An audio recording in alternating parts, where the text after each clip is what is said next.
नमस्कार दोस्तों, target for IQ civil services में आप सभी का स्वागत है। आज हम लोग बात करने वाले हैं वर्ष 2024 के कुछ चर्चित व्यक्तियों के बारे में जो कि काफी ज्यादा चर्चाओं में रहे थे कुछ न्यूज को लेकर। तो जल्दी से देख लेंगे कौन कौन से व्यक्ति हैं आप लोगों के और क्या क्या उनसे रिलेटेड न्यूज है। ये वीडियो आपका अपकमिंग एग्जाम के लिए काफी ज्यादा इंपॉर्टेंट होने वाली है और जो है यहाँ से आपको देखने के लिए मिल सकते हैं काफी ज्यादा क्वेश्चन। तो क्रिस ब्राउन की बात करें हम लोग पहले। क्रिस ब्राउन कौन है? तो क्रिस ब्राउन क्या आप लोगों के ब्रिटेन के रहने वाले हैं, इतना आप लोग याद रखोगे। कहां के? ब्रिटेन के रहने वाले हैं। इन्होंने क्या किया है, अभी प्रशांत महासागर में क्या है, एक समुद्री ध्रुवी पॉइंट है जिसका नाम क्या हो जाएगा, नीमो। तो नीमो तक पहुंचने वाले इतिहास के पहले व्यक्ति बन गए हैं कौन आप लोगों के? क्रिस ब्राउन बन गए हैं, इतना आप लोगों को याद रखना है। कहां के रहने वाले हैं ये? आप लोगों के ब्रिटेन के रहने वाले क्रिस ब्राउन। इन्होंने क्या काम किया है, नीमो पॉइंट तक पहुंचने वाले इतिहास के पहले व्यक्ति बन गए हैं। और जो आप लोगों का पॉइंट नीमो है वो कहां पर है आप लोगों का? न्यूजीलैंड के पूर्व में दक्षिणी प्रशांत महासागर में स्थित है। अब देखिए यहां से प्री के लिए आप लोगों का क्या क्या क्वेश्चन बन सकता है। एक तो यहां तक पहुंचने वाले पहले व्यक्ति पूछे जा सकते हैं आप लोगों से। एक ये क्वेश्चन पूछा जा सकता है कि जो नीमो पॉइंट है वो कौन से आप लोगों के ओशन में, तो आप लोग क्या याद रखोगे, पैसिफिक ओशन में स्थित है। ये आप लोगों के लिए मोस्ट इंपोर्टेंट है। अगला टॉपिक देखो क्या है, गोपी थोटाकुरा। ये वाला जो है आप लोगों का नाम गोपी थोटाकुरा, इसको याद रखेंगे। आंध्र प्रदेश में जन्मे गोपी थोटाकुरा ब्लू ओरिजिन का एक मिशन था जिसका क्या नाम था आप लोगों का, NS-25। किसका मिशन था? ब्लू ओरिजिन का। ये भी बन सकता है क्वेश्चन। इसमें शामिल होने वाले एक पर्यटक के रूप में अंतरिक्ष में जाने वाले पहले भारतीय पायलट बन गए हैं कौन? आपके गोपी थोटाकुरा। और उत्तर प्रदेश पीसीएस की जो प्रारंभिक परीक्षा हुई थी अभी हाल ही में वर्ष 2024 का, जो 2024 का यूपी पीसीएस का एग्जाम हुआ है प्री का, उसमें ये पूछा गया गोपी थोटाकुरा के बारे में क्वेश्चन पूछा गया था। तो इसलिए आपके एग्जाम के लिए भी ये इंपॉर्टेंट होने वाला है। कौन बने हैं पहले व्यक्ति? गोपी थोटाकुरा बने हैं, इसलिए आपके लिए इंपॉर्टेंट है। John Alfred. देखो अभी जॉन अल्फ्रेड का नाम जो है Guinness book of world record में शामिल किया गया है। किसको लेकर ये चर्चाओं में है? पहली बात तो ये जानेंगे हम लोग। देखो सबसे पहले याद रखोगे इनकी उम्र कितनी है, 111 साल के हैं। ब्रिटेन के रहने वाले, ब्रिटिश है।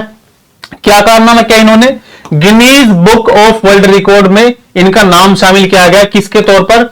दुनिया के सबसे बुजुर्ग व्यक्ति के तौर पर इनका नाम शामिल किया गया है, इतना आप लोग याद रखोगे। देखो इनका नाम क्यों शामिल किया गया, क्योंकि अभी हाल ही में क्या हुआ था, जुआन विसेंट नाम के व्यक्ति थे। कहां के रहने वाले थे? वेनेजुएला के। तो वेनेजुएला के जुआन विसेंट का जो है 114 साल की उम्र में डेथ हो गई थी 2024 के अंदर। ये विश्व के सबसे बुजुर्ग व्यक्ति थे इनसे पहले। तो 114 वर्ष की उम्र में इनकी डेथ हो जाती है।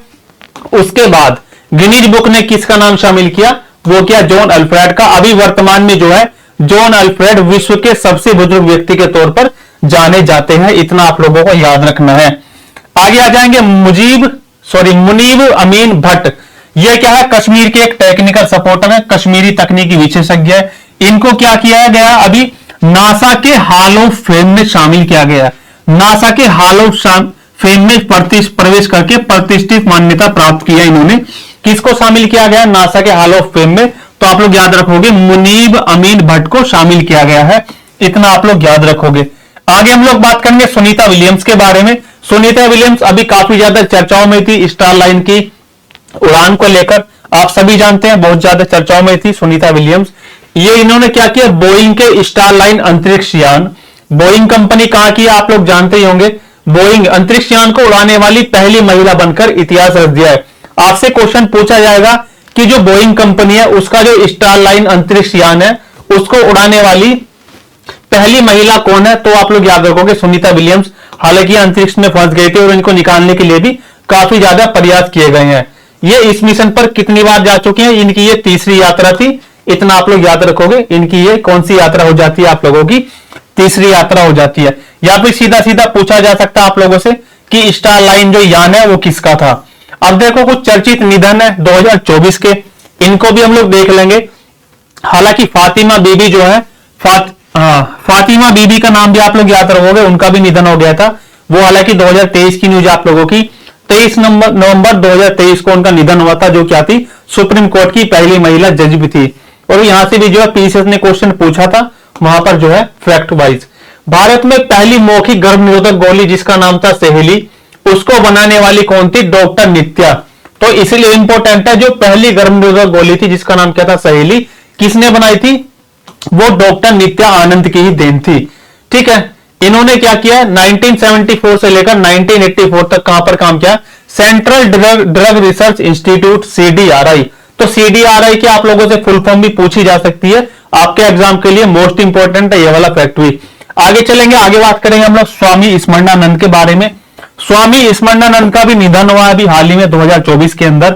तो ये क्यों इंपॉर्टेंट है आप लोगों के लिए, क्योंकि यहां पर जो है रामकृष्ण मिशन के 16वें अध्यक्ष थे। जो कि रामकृष्ण मिशन किसने बनाया था, आप सभी जानते हैं, स्वामी विवेकानंद ने बनाया था। ठीक है जी, हिस्ट्री के अंदर आप लोग पढ़ते, स्वामी विवेकानंद ने बनाया था क्या, रामकृष्ण मिशन के 16वें अध्यक्ष थे, इतना आप लोग याद रखोगे। और रामकृष्ण परमहंस के नाम पर बना था क्या आप लोगों का, रामकृष्ण मिशन।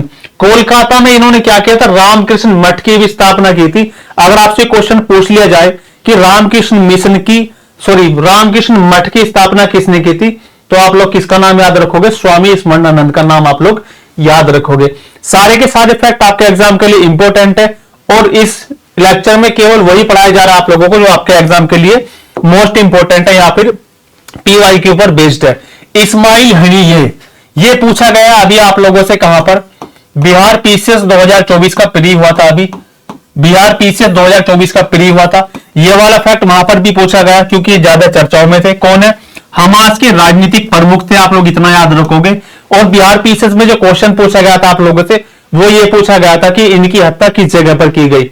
ठीक है, इनकी जो हत्या हुई है वो किस जगह पर की गई है, ये पूछा गया था। तो याद रखोगे आप लोग, ईरान की राजधानी तेहरान में जो है इनकी हत्या कर दी गई थी, ये आपके लिए मोस्ट इंपोर्टेंट है। आगे चलते हैं डॉक्टर रामनारायण अग्रवाल के साथ। डॉक्टर रामनारायण अग्रवाल, पहली बात तो आप लोग क्या याद रखोगे, DRDO के वैज्ञानिक रह चुके हैं, इतना इंपॉर्टेंट आप लोगों के लिए। और जो सबसे ज्यादा इंपॉर्टेंट है, इनका निधन हुआ है, तो यहां से क्वेश्चन क्या बनेगा, भारत में अग्नि मिसाइलों का जनक किसको बोला जाता है, या हम लोग किसको भारत में अग्नि मिसाइलों का जनक मानते हैं। तो आप लोगों का क्या आंसर आएगा, सीधा सीधा नाम लोगों किसका, डॉक्टर रामनारायण अग्रवाल का। DRDO आप लोग सभी जानते हो 1958 में बनी। ठीक है, और हेडक्वार्टर कहां पर हो जाएगा, नई दिल्ली में हेडक्वार्टर है, नई दिल्ली में हेडक्वार्टर है। और अभी हाल ही में इसके हेड कौन है, अध्यक्ष कौन है, वो हो जाएंगे आप लोगों के समीर वी कामत। डॉक्टर वेणुगोपाल की बात करेंगे जल्दी से, ये वाला भी मोस्ट इंपोर्टेंट आप लोगों के लिए, मोस्ट इंपोर्टेंट है। डॉक्टर वेणुगोपाल, ये आंध्र प्रदेश के राजमुंदरी में इनका जन्म हुआ था, ये भी इंपॉर्टेंट है। इसके साथ साथ क्या है, ये हार्ट सर्जन है, भारत के क्या है, हार्ट सर्जन है, इतना आप लोगों को याद रखना है। एम्स के पूर्व निदेशक भी रह चुके हैं ये। क्या कारनामा क्या था इन्होंने, तो देखो 3 अगस्त 1994, ये डेट भी इंपॉर्टेंट है आप लोगों के लिए। ठीक है, फैक्ट वाइज बहुत ज्यादा क्वेश्चन पूछे जाने आजकल एग्जाम में डीपली।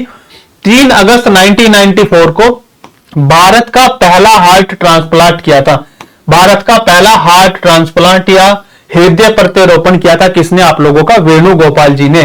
इसके लिए इन्हें 1998 में जो है क्या मिल चुका है, पद्म भूषण भी इनको मिल चुका है। तो क्या क्वेश्चन बनेगा आप लोगों से, क्या पूछा जा सकता है, भारत के अग्नि मिसाइलों के जनक कौन थे, डॉक्टर राम का नाम आप लोग, या फिर वेणुगोपाल। भारत का पहला हार्ट ट्रांसप्लांट कब किया गया था, 3 अगस्त 1994 को किया गया था। ठीक है, तो सारे फैक्ट आपके लिए मोस्ट इंपोर्टेंट है। उम्मीद करता हूं ये वीडियो आप लोगों को अच्छी लगी होगी। इसी तरह की बेहतरीन वीडियो पाने के लिए जुड़ रहिएगा अपने प्यारे परिवार target for I civil services के साथ। Thank you so much.